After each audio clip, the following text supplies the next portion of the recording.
In my experience as a youth minister for over 14 years, I found out 4 things that always killed my fire. Number 1, it was offense. Anytime I got offended at somebody, I lost my fire. People leave the churches because of offense. Actually, 99% of people that leave the churches today leave because of offense. And for those of us who think, yeah, it's about church, do something and change so that people stop leaving the church because of offense. Actually, in one meeting, Jesus had 75 of his key leaders leave him. If you think that if the church will get perfect, less people will leave the church because of offense. If the church will get perfect, more people will leave because of the offense, because they could not live up to their perfectionism. Offense is unavoidable. We can only stop causing offenses, but we cannot ever stop having offenses. You will be offended. And offense is the devil's trap to cause your fire to die out. It's just the devil's trap. That's all it is. If you look today, somebody offended you, tomorrow you're gonna unknowingly, you're gonna offend somebody, and it's the devil's trap to kill your fire. That's all it is. The second thing that I've seen in my ministry and personally in my life, or what kills the fire, is disappointment. It's when you dream, you believe, you fast, you pray, and it doesn't happen.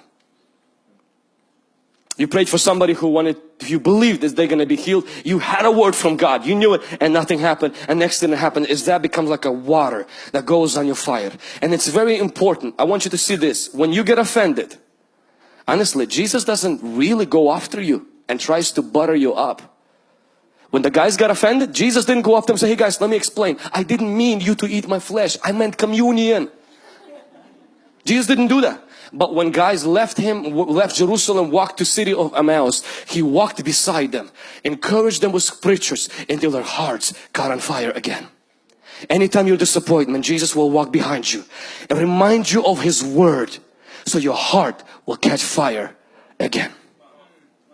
And the third thing that kills our fire is honestly busyness. It's when we become so busy that we don't have time to spend time with the Lord. We don't have time to even make it to church. And please understand, intimacy makes you fruitful, not busy. Busyness can be a result of intimacy, but busyness itself does not make you successful. Only intimacy with God makes you successful. If you are too busy to pray, you are too busy. If you are too busy to be with God, you are too busy. And this is what I know about busy people. You actually don't make more money. You make less. Because you break God's rule. God ordered for us to rest on Saturday. If you say, but I'm going to work 3 jobs, 4 jobs, I mark this. You will not make more money. Because God blesses order and you are out of order. God blesses order, not out of order. I mentioned how Chick-fil-A decided not to open its fast food restaurant chain on Sundays. And people said, did you know that on Sundays all the fast food restaurants make the most money? And the main guy of Chick-fil-A, he says, I know, but God said and people should take a rest at least one day. And he says, and I'm gonna choose the most busiest day to rest. Average fast food restaurant makes $1 million a year. Chick-fil-A makes 5. Why? Because when you, but it doesn't make sense. Nothing with God makes sense. But when you follow the order, God blesses you.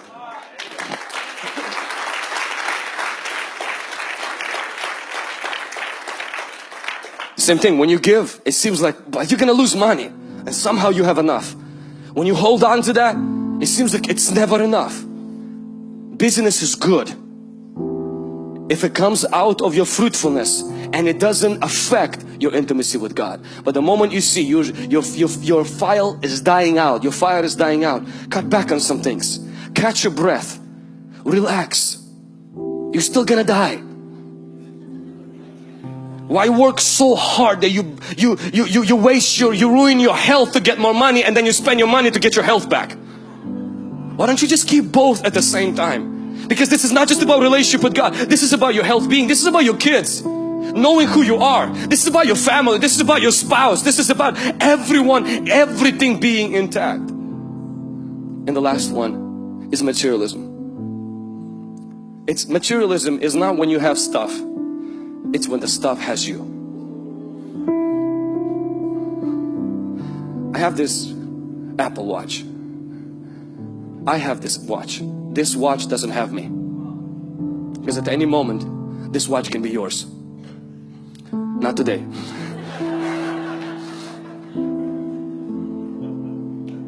The most freeing thing for my relationship with God has been is when I can hold things without holding on to them. When God has the right to take anything out of my hand, and I have the privilege to take anything out of His pocket.